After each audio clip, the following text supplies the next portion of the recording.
hubkiina waa la qaybiyey tababarkuna imaka uu socdaa hadda waxa socda sidii loo diyaarin lahaa weerarka sidii loo qaadi lahaa meelaha maxayday la galayo internin imbaynta ciidan ee galaysa waxa hubahee loo baahan yahay waxaasoo dhan la isla qorsheynaya waxaasoo dhan ayaa la isla qorsheynaya qabiilada meesha dega magacaantoodii wixii oo dhan sida ay daacad u yihiin Eritrea sida ugu janjeeraan Ethiopia waxyaalaha caynkaas ayaa imanka la wadaa qorsheey baa la wadaa dhawaana dagaalka ay waa dhici doona dagaalkana waxa laga qaadi doonaa waa laba meelood waxa laga qaadi doonaa gobolka Oboq iyo deegaanka Canfarta ma qaano gobolka uu yahay laakiin deegaanka Canfarta Ethiopia ayaa laga qaadi doonaa dagaalka si loo ciidamada Eritrea loo jahwareeriyo horta Eritrea maxay doonaysaa Ethiopia maxay doonaysaa objectifka Ethiopia waa maxay c'est quoi l'objectif principal d'Abiy Ahmed c'est d'avoir accès à la mer. Donc son objectif principal c'est de séparer la côte érythréenne habitée par la population afar. C'est Moussawa jusqu'au Assab. C'est ça son objectif. Ok. Donc, ce qu'il va faire, c'est qu'il va faire des attaques dans le nord-ouest de l'Érythrée, près de la ville d'Asmara. Mais son objectif principal, c'est de séparer la côte entre le Yémen et la continent africain, ok, pour avoir accès à la mer Rouge, ok. Donc,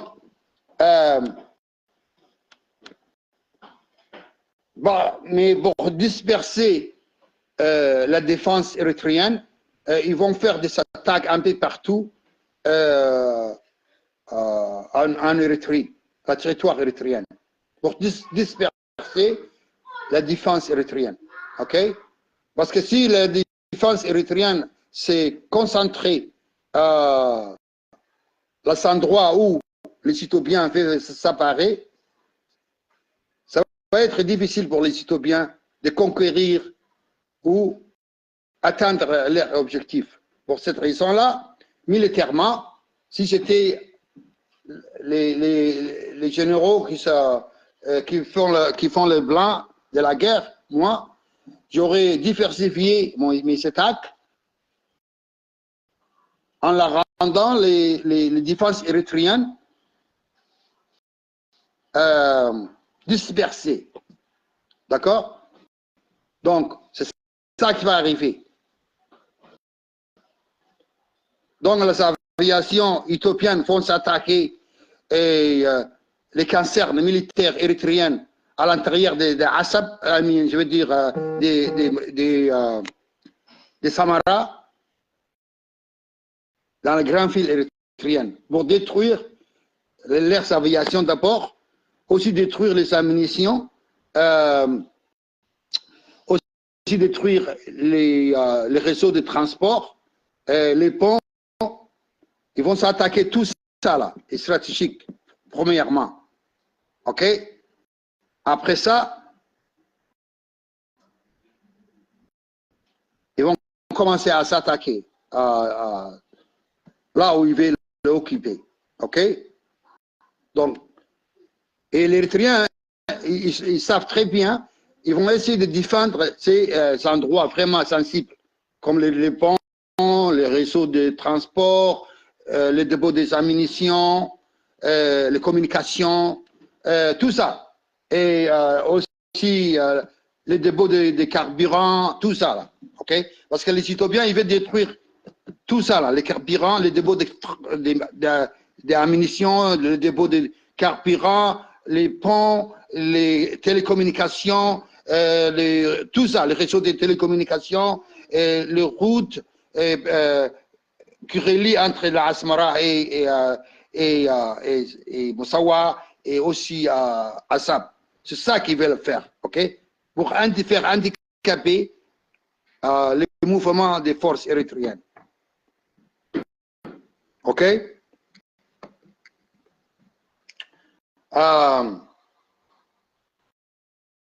Marca, ça va commencer. Mais après que cette guerre éclate, qu'est-ce qui va arriver à M. Guéladofar?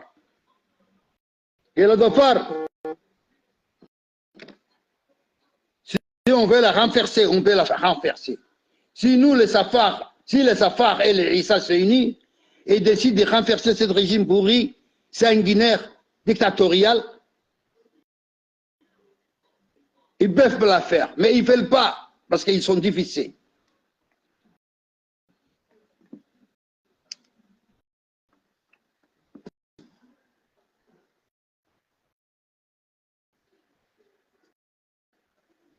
Wallah Hassan, who knows? Only God knows. Seulement Dieu le sait. Seulement Dieu le sait. On ne sait pas si les Éthiopiens vont ouvrir cette porte pendant une semaine ou même si les Érythréens vont être résilients et résister et repousser les attaques éthiopiennes. On ne le sait pas. Parce que je viens d'écouter que les Égyptiens sont prêts à aider les Érythréens à défendre leur territoire. Et ils l'ont promis. Je ne sais pas s'ils bluffent ou s'ils sont vraiment sérieux, mais les Égyptiens ont promis aux Érythréens qui viendraient leur aide en cas d'attaque éthiopienne. Mais moi, je ne sais pas. OK? Marca,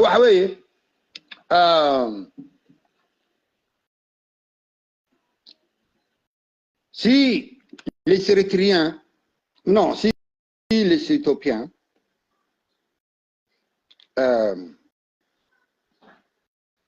ont de succès quand ils lancent leurs attaques et occupent soit Assab ou Moussawa, plutôt c'est à Moussawa, c'est à Assab qu'ils veulent. Plutôt c'est à Assab qu'ils veulent, définitivement. Parce qu'il y a une route qui relie entre Assab et Addis Ababa, ok, qui passe par Samara. Ça s'appelle la route nationale 1, ok. C'est la route qui se connecte, il y a une branche qui se connecte à Djibouti, à Galafi, ok. C'est le même système de route, ok. C'est la route qu'Haïli Selassie a utilisée quand il avait Assab. Assab était le port principal de l'Éthiopie, ok. Mais c'est Malais Senawi qui a donné aux Érythréens. OK? Marca,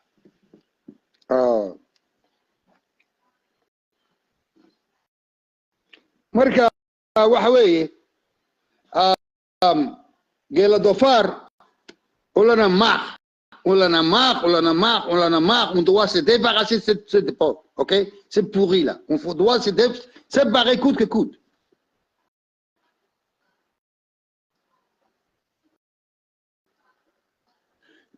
Les soldats érythréens ne font pas faire la défense d'après le soldat Ahmed Ali Mira. Ah, ok. Mais lui, il connaît plus que moi. Alors, je ne sais. Parce que les Érythréens, ils crèvent de faim, là. Parce que Issaïe Sabaworgue, c'est un dictateur vraiment sanguinaire. Je connais ceux qui passent dans la dépression de Nakil. Les gens crèvent de faim, là. Ils n'ont rien du tout. Rien. Rien du tout. Si même tu bêches là, tu rentres dans la mer et tu bêches, tu trappes des poissons et prends un. Wallahi billah. La population Afar dans la dépression d'Anakil, ils sont vraiment colonisés. Ils sont vraiment ils sont marre des régimes dictatorial. Ils crèvent de faim. Ils n'ont rien à manger. Pas d'éducation. Rien, pas d'avenir, rien. Tous les biens, c'est le Tigrien qui la prend. Les Safars n'ont rien du tout. Rien du tout. Il a donné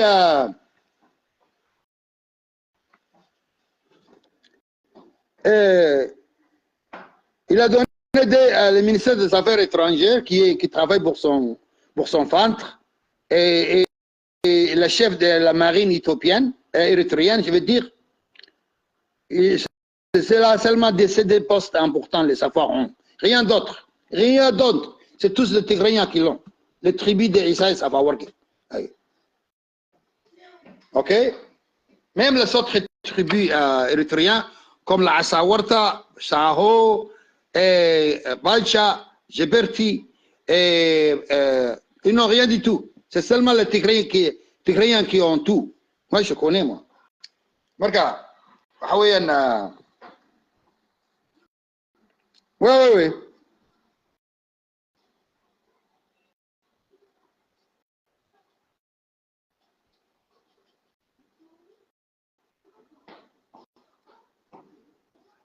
الدانقرة انت بقى انا وصى وانا النعيبه محل سمين كري وانا كو كاديا اي واحد جيرو ما حقيقه انتوا واحد جيرو ما وقرمون اي قريه ويان او باراسايدا اي كدلنولا ويان اي dad la soo dhaweystana maaha dal abaal loo galana maaha waa uskag weeyaan ay wasakh weeyaan waanan safaynaynaa qasab iyo sandulle ay amba diid amba doon ay kolka waxa weeye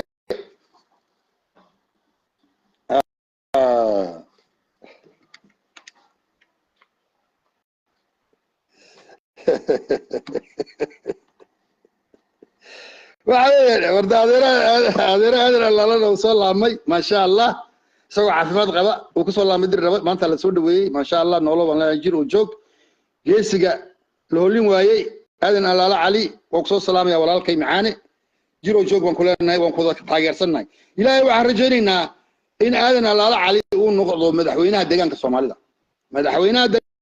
Soomaalida waxa uu qalma mudane aadan alaala cali هذا تو objective كيغو وعوين دوفارada meesha fadhiya wayna ay u qalmin meesha ay bila tamartaay bila taagtaay bila aqoonta inaan ka bedelo oo ku bedelo mudane aadan alaala cali inuu noqdo madaxweynaha hogaamiyaha deegaanka Soomaalida ko waxa kale maqlay qoladii oo la nafta oo maanta halka hadlaysa oo la nafay dhageysta oo la nafay meesha waxba kuma hayno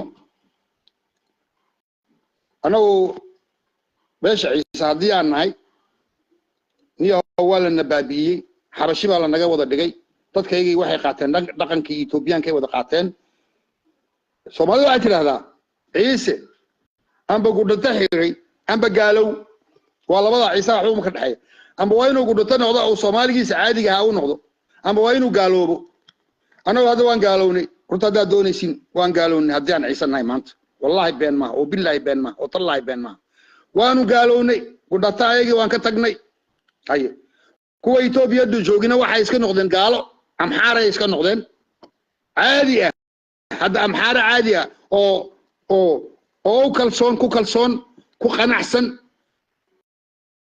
oo dawladda Itoobiya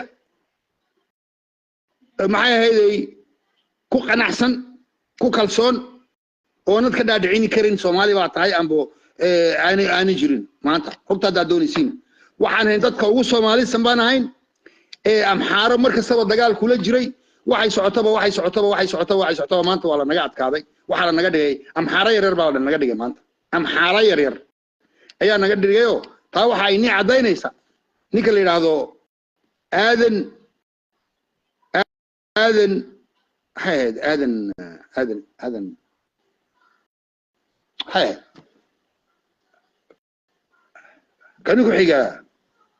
كانوا حجة أبي أحمد محمد مجلس آذن أيوه آذن نكلي هذا وين عيسى وذا كيسين أبي أحمد روسديسة أيوه تكون سدا روس أبي أحمد حبشة مرجع عن جد هذا كده ركته أيوه محايد وجود سدا محايد مجلس آذن أيوه هرت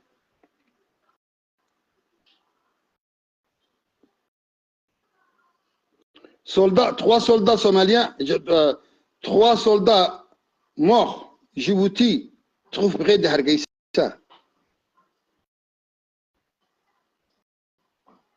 Aden Ibrahim, ابراهيم ادن نو نو نو نو ادن ابراهيم بلا هذا ما مقع كلا جري ابراهيم ومقع ابوي وين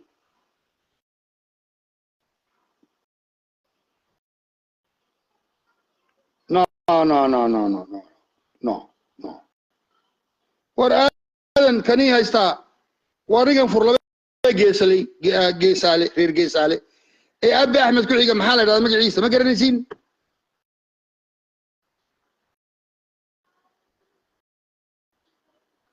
aadan faarax baa la yiraahdaa aadan faarax ibraahim waka aadan faarax waka hadan gartay aadan faarax ibraahim baa la yiraahdaa waka aadan faarax ibraahim ayaa dhuusada abi axmed udgoonsado foox ka dhigta taa ayaa ni tusaysa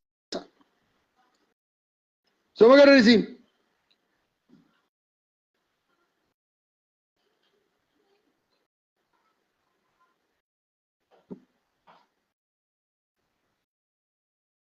war aadan faarax baa la yiraahdaa yaa aadan faarax horga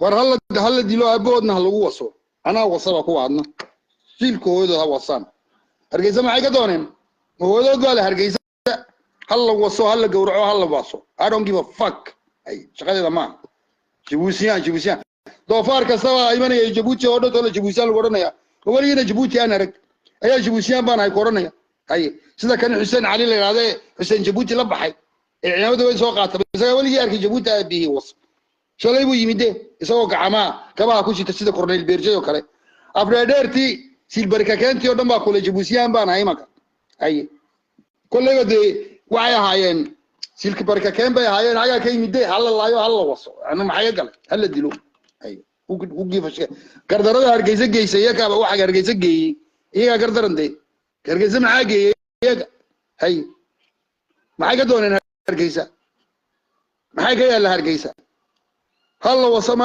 inuu wadadna lagu waso hal la gowraco ay I don't give a fuck ay soo yeelasi kulay basaasiniina geela doofaar u shaqaysay hayde ay oo mission special loo diray laakiin iyaga ba special lagu sameeyay oo la cunay hay kulay waa salaamtay soldaad Djibouti maxay ka dooneen hargeysa hay wala isweydiin kowde marka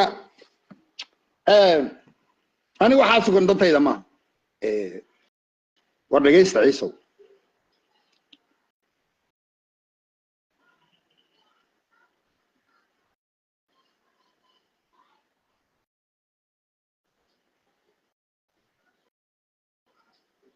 diyaaradda meydkooda laga soo daadiyay